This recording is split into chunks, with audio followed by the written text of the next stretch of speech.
ജന്തർ മന്ദറിലെ സമരം മറ്റൊരു തലത്തിലേക്ക് നീങ്ങുകയാണ്. ദില്ലി ഇപ്പോൾ സംഘർഷഭരിതമായ സാഹചര്യത്തിലേക്ക് കാര്യങ്ങൾ എത്തുന്നു. ഇപ്പോൾ അഭിജിത് ദീപ്കെ കസ്റ്റഡിയിലെടുത്തതിന് പിന്നാലെ ദില്ലി കേരള ഹൌസിന് മുന്നിൽ ഇപ്പോൾ പ്രതിഷേധക്കാരെ അഭിസംബോധന ചെയ്യുകയാണ് CJP സ്ഥാപകൻ അഭിജിത് ദീപ്കെ. ഒപ്പം തന്നെ സോനം വാങ്ചുക്കിന്റെ ഭാര്യ ഗീതാഞ്ജലി നമുക്ക് ദൃശ്യങ്ങളിൽ കാണാൻ സാധിക്കും. നിരാഹാര സമരം പ്രഖ്യാപിച്ച് പ്രധാനമായും എടുത്തു പറഞ്ഞ ആവശ്യമെന്നത് കേന്ദ്ര വിദ്യാഭ്യാസ മന്ത്രി ധർമ്മേന്ദ്ര പ്രധാൻ രാജിയായിരുന്നു.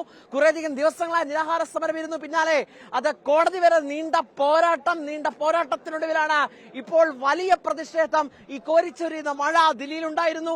അത് ആർത്തിരമ്പിയ ഒരു അഗ്നി പോലെ പ്രതിഷേധമായി അത് ദില്ലിയിലെമ്പാടും രാജതലസ്ഥാനത്തെമ്പാടും മാറുന്ന കാഴ്ചയാണ് കാണുന്നത്.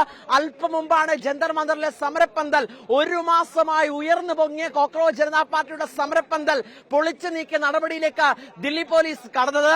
എന്നിട്ടും CJP പ്രവർത്തകരോ നേതാക്കളോ അടങ്ങിയില്ല. ഇപ്പോൾ ഈ വാഹനത്തിന് മുന്നിൽ കയറി നിന്ന നടൻ പ്രകാശ് രാജിനെ അടക്കം നമുക്ക് ദൃശ്യങ്ങൾ കാണാൻ സാധിക്കും. CJP സ്ഥാപകൻ അഭിജിത് ദീപ്കെയുണ്ട്. ഭാര്യ ഗീതാഞ്ജലി, സോനം വാങ്ചുക്കിന്റെ ഭാര്യ. കുറേയധികം ദിവസങ്ങളായി അവർ പോരാട്ടത്തിലാണ്, നിയമ പോരാട്ടത്തിലാണ്. മറ്റൊരു ആശുപത്രിയിലേക്ക് മാറ്റണമെന്ന ആവശ്യം ദില്ലി ഹൈക്കോടതി പോലും അംഗീകരിക്കാത്ത സാഹചര്യം ഉണ്ടായിരുന്നു.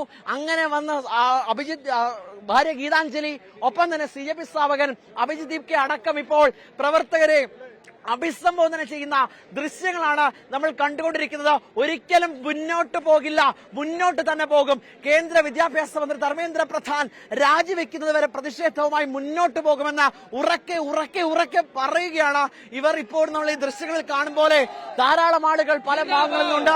CJPയുടെ പ്രവർത്തകരെല്ലാം ഒത്തുകൂടിയിരിക്കുന്നു. ഇതുപോലെയുള്ള പ്ലക്കാർഡുകൾ ഉയർത്തിക്കൊണ്ടുള്ള പ്രതിഷേധം അത് ദില്ലിയുടെ പല ഭാഗങ്ങളിൽ നിന്ന് കാണുകയാണ്. പാർലമെന്റിൽ കാണുന്നു, ജന്തർ മന്ദറിൽ കാണുന്നു, ഇന്ത്യ ഗേറ്റിൽ കാണുന്നു. അങ്ങനെ ദില്ലിയുടെ പ്രധാനപ്പെട്ട ഇടങ്ങൾ പൂർണ്ണമായും തെരുവീതികൾ ഇതുപോലെയുള്ള യുവാക്കളെ കൊണ്ട്, പാർട്ടികളെ കൊണ്ട് അണിനിരത്തിയ കാഴ്ച. ഇവർക്കെല്ലാം പിന്തുണയുമായി പ്രതിപക്ഷ രാഷ്ട്രീയ കക്ഷികൾ എത്തുന്നു. ഒരിക്കലും പിന്നോട്ടില്ല.